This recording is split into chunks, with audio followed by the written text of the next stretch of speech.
Salut, moi c'est Adèle. Je suis chargée de communication au siège de l'Apogéi 94, mais j'ai longtemps travaillé comme éducatrice spécialisée avec des enfants autistes.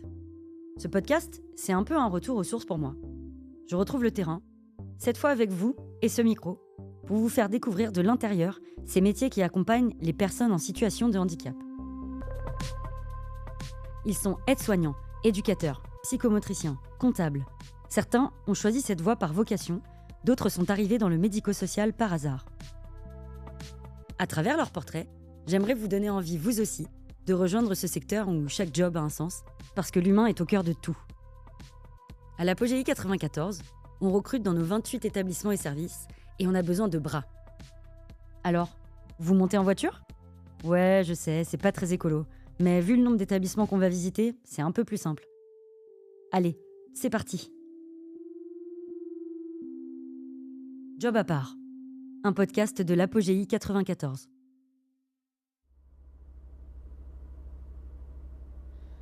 Dans cet épisode, on va rencontrer Laura qui est chargée d'insertion professionnelle à l'ESAT, les Petits Carreaux, à Sucy-en-Brie. Un ESAT, c'est un établissement de travail pour les adultes en situation de handicap. Elle accompagne des travailleurs de l'ESAT tous les jours vers des stages, vers l'emploi en milieu ordinaire, dans des entreprises, avec un accompagnement spécifique ou pas. Elle sensibilise aussi beaucoup les entreprises au handicap. C'est important parce que certaines personnes en situation de handicap, elles ont envie de travailler et elles en sont capables. Et elles ont aussi des souhaits d'évolution de carrière, de changement comme tout le monde. Et c'est là qu'intervient Laura pour rendre tout cela possible.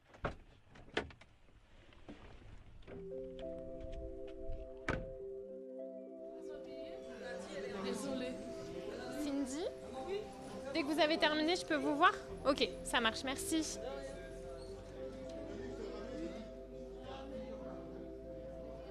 Là, on se trouve près des vestiaires, à côté de l'atelier conditionnement et logistique.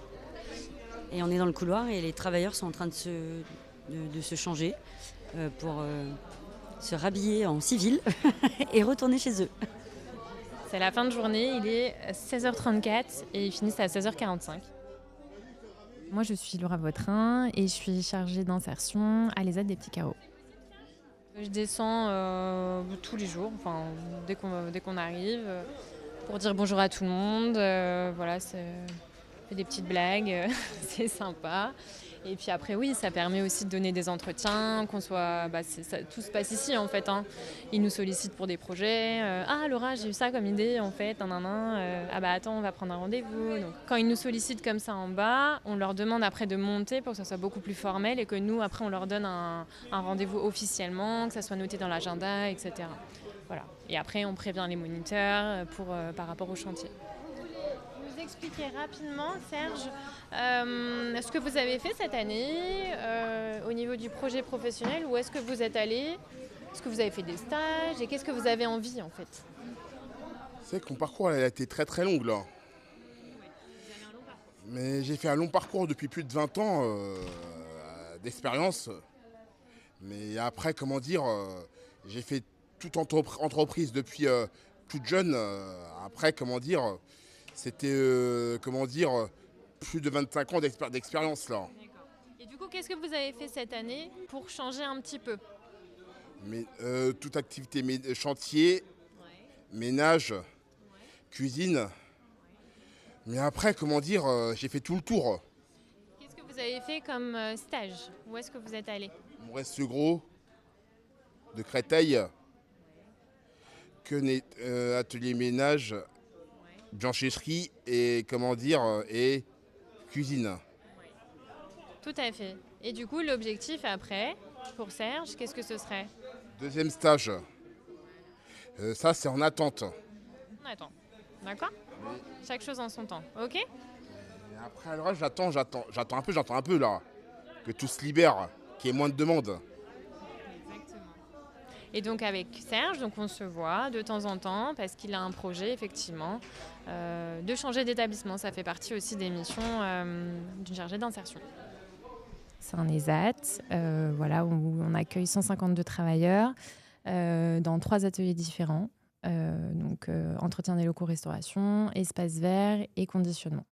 Donc j'accompagne les travailleurs dans leurs projets professionnels, aussi bien à leur demande, ou sinon nous, on peut les solliciter par rapport à des projets qu'on met en place en fonction de ce qui est mis en place au sein de l'établissement. Donc si par exemple il y a un travailleur qui vient te voir et qui te dit « Laura, je souhaite être pâtissier », Alors il y a plusieurs étapes quand même. On fait un entretien, on voit un peu la base, on va dire, voilà, le CV, la lettre de motivation. On fait des entretiens, en fait, dans un premier temps. Et puis, on voit aussi les besoins de compensation du handicap avec l'ergonome qui est au sein de l'établissement. Et après, effectivement, on peut mettre en place des stages. Alors, on sollicite, bien sûr, là, du coup, si c'est pâtissier, on sollicite des boulangeries, pâtisseries, etc. Et puis après, voilà, il va sur le terrain et on voit ce qu'il en est. À quoi ressemble une journée type pour toi ? Il n'y a pas vraiment de journée type. C'est en fonction vraiment des périodes. En fait, on a des périodes qui sont très chargées parce qu'il y a des projets. Là, par exemple, en ce moment, il y a le duodé. Donc, voilà, on est très sollicité par les travailleurs. Le duodé, c'est un événement qui est national où, en fait, les entreprises ouvrent les portes aux personnes en situation de handicap pour leur faire découvrir un métier, un secteur d'activité. Et donc, voilà, ici, en tout cas, les Hôtes des Petits Carreaux, on a quand même beaucoup de travailleurs qui sont intéressés. Il y a une belle dynamique. Et donc là, on est sur une période assez chargée où justement, on fait CV, lettre de motivation, on voit un petit peu les métiers qui sont intéressants pour eux, ce qu'ils souhaitent pas, enfin voilà. Mais au niveau de la journée type, c'est des entretiens, des ateliers, ouais. Tu as toujours voulu travailler dans le médico-social ? C'est une bonne question. Oui, je pense, de par mon histoire. J'ai des parents qui ont été dans l'éducation, qui ont été dans le champ du handicap. Et donc voilà, forcément, j'ai baigné dedans. Je les voyais hyper intéressés, c'était stimulant. On voyait qu'il y avait beaucoup d'échanges. J'allais à des rencontres avec d'ailleurs ma mère, etc., pour parler de l'autisme. Enfin bon, ça donnait envie en tout cas d'en savoir plus et de se dire que voilà, on a tous la chance de pouvoir être ensemble et d'avancer ensemble. Et en tout cas, c'est ce qu'on m'a véhiculé comme valeur. En sortant du lycée, comment t'es arrivée à faire tes choix d'études Tout naturellement, parce que j'avais envie de m'orienter dans le social au début, puis après dans l'insertion. À la fin de mes études, du coup, j'ai travaillé dans un point d'information jeunesse où j'ai accompagné des jeunes. J'ai donné des informations pour des métiers ou des forums ou des salons pour des jeunes. C'était de 16 à 25 ans. Donc j'ai fait de l'insertion dans le milieu ordinaire. Et puis par la suite, je suis allée dans le médico-social. Donc j'étais dans un CESAD, un IME, au sein de la protection de l'enfance aussi. Et par la suite, j'ai été dans le monde de l'entreprise, où là, j'étais plus en lien avec des managers autour de la formation. Et donc, ça m'a permis d'avoir les deux facettes, de connaître aussi bien du coup le milieu associatif, ma formation initiale, et le côté un peu plus entreprise qui m'a permis de voir un peu les facettes du monde de l'entreprise. Et c'est pour ça que après ça m'a paru intéressant d'aller au sein de l'Apogée en tant que chargée d'insertion parce que ça alliait les deux. Quelle que soit la personne, en fait, on a tous des besoins, que ça soit des personnes qui sont reconnues en situation de handicap ou pas. En fait, on a tous des besoins. Il y a certains des collègues, ça se trouve, ils ont besoin de faire plus de pauses pour X raisons.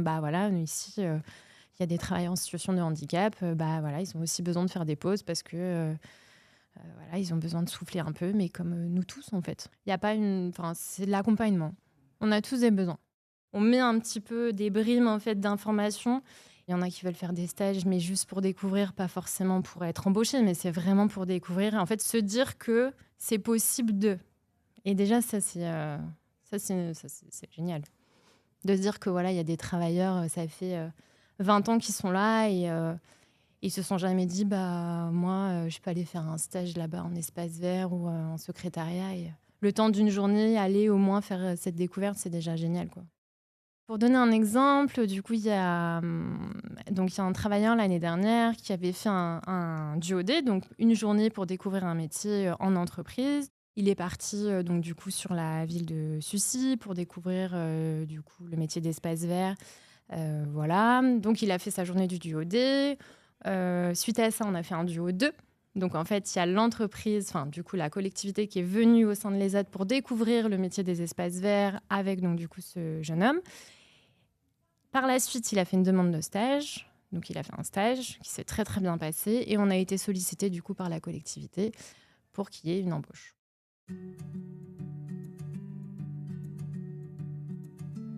Ça c'est typiquement le parcours qui peut être hyper enrichissant et intéressant pour les travailleurs. Et puis même, voilà, c'est une belle réussite en tout cas.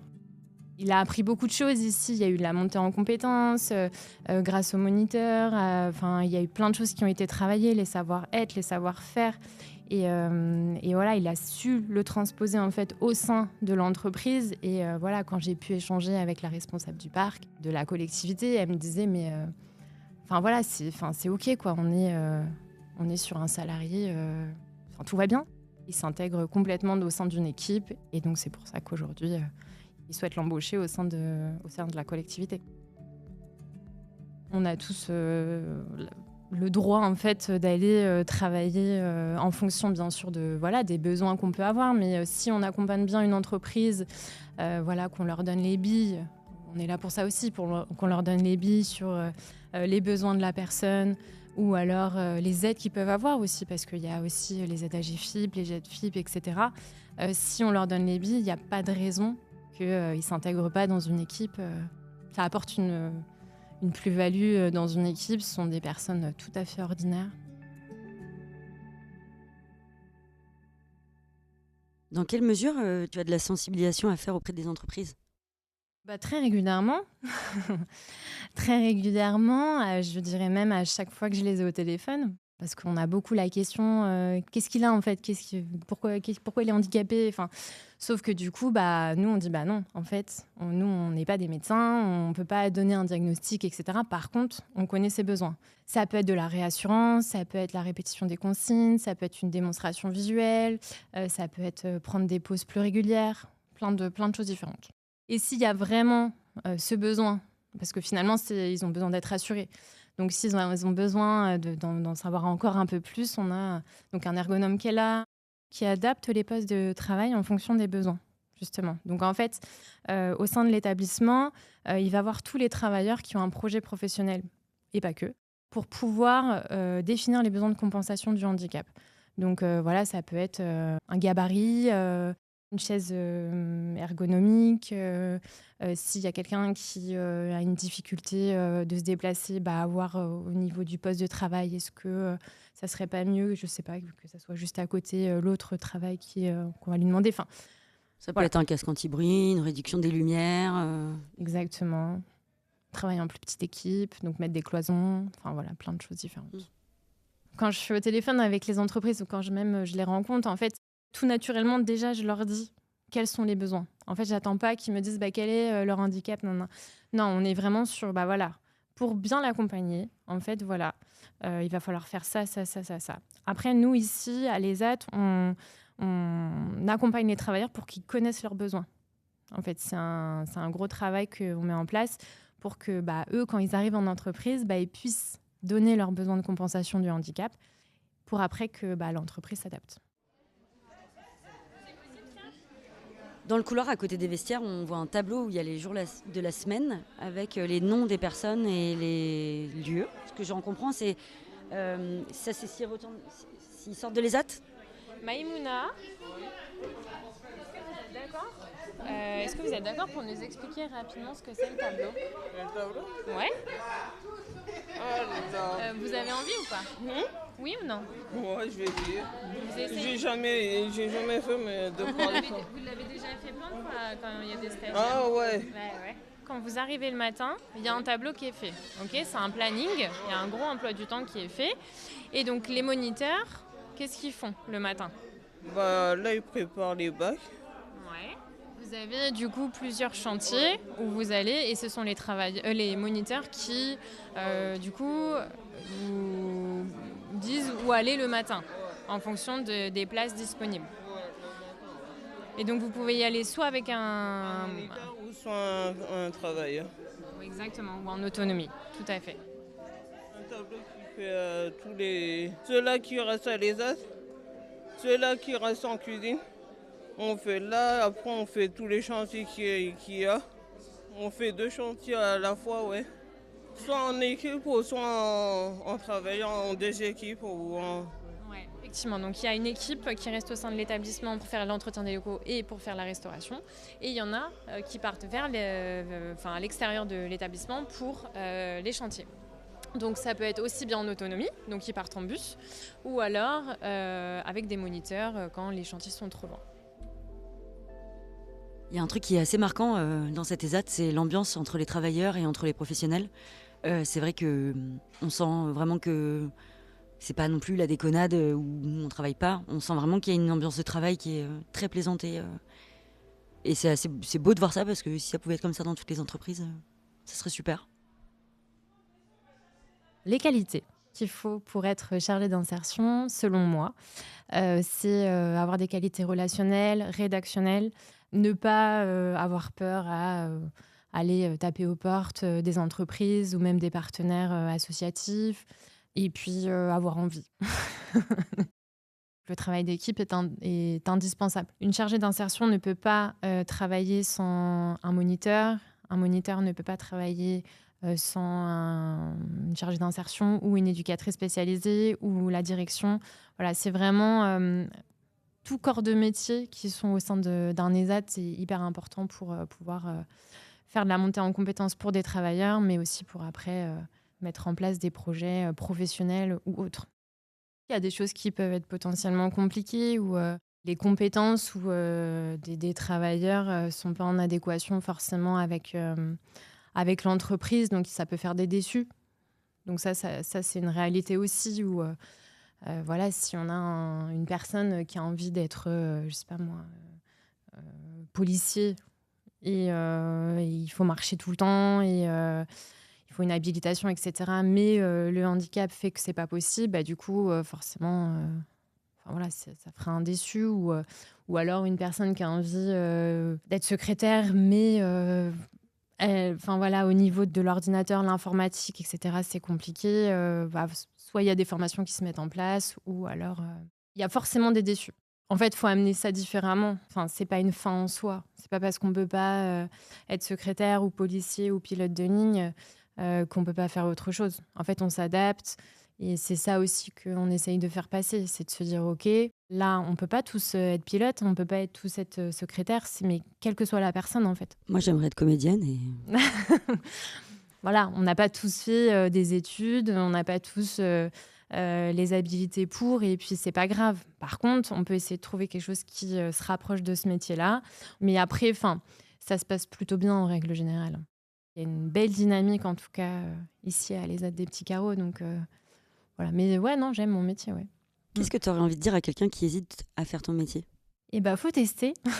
Non, il faut pas hésiter. Voilà, si on aime accompagner les uns et les autres, si on a des compétences relationnelles, je dirais même pas rédactionnelles, mais en tout cas dans un premier temps relationnelles, et qu'on a surtout l'envie, faut se renseigner, postuler si on a déjà les diplômes. Faut pas hésiter. L'année dernière, dans le cadre du DUOD, donc on a un travailleur qui a souhaité découvrir le métier de steward. Voilà, donc pendant une journée, il a pu être avec un agent d'escale et il a pu voir du coup les facettes du métier. Et cette année, on a la chance de pouvoir réitérer le partenariat et on a 2 travailleurs, enfin une travailleuse et un travailleur qui vont aussi être steward et hôtesse de l'air le temps d'une journée pendant le DUOD. C'est incroyable. Et puis le travailleur l'année dernière, quand il est revenu de sa journée, il était tout content, il s'en est vanté.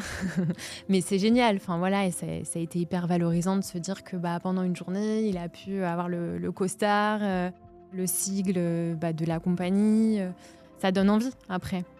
Ça le sort de son quotidien et ça le sort de son quotidien.